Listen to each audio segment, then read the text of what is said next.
Today I'll show you guys a family recipe. A red beet casserole that's easy and fast to make, but also delicious.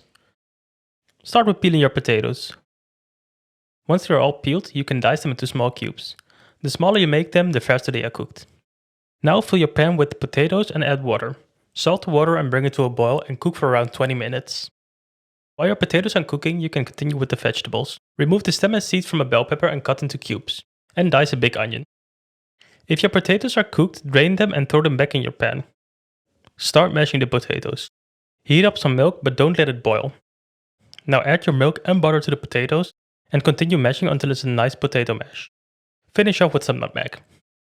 Set your oven to 180 degrees Celsius. In a pan, start browning your ground beef. When it starts to brown, throw in your onions and bell pepper. And continue cooking until the bell peppers are soft. Because we are using pre-cooked red beets, we can just add them and heat them up. Easy and quick. When everything is cooked and hot, we are ready to fill the oven dish. Add your mixture into the oven dish and leave a little space at the top for your potato mash. Add your potatoes and flatten it with a spoon. Now add some small pieces of butter on top and place it in the middle of the oven. After 5 to 10 minutes, your butter is melted and you can take it out of the oven. Or, if you like, you can leave it a little longer to get some crust and browning on top of the potato mash. And there you have a simple meal that's really tasty. Enjoy!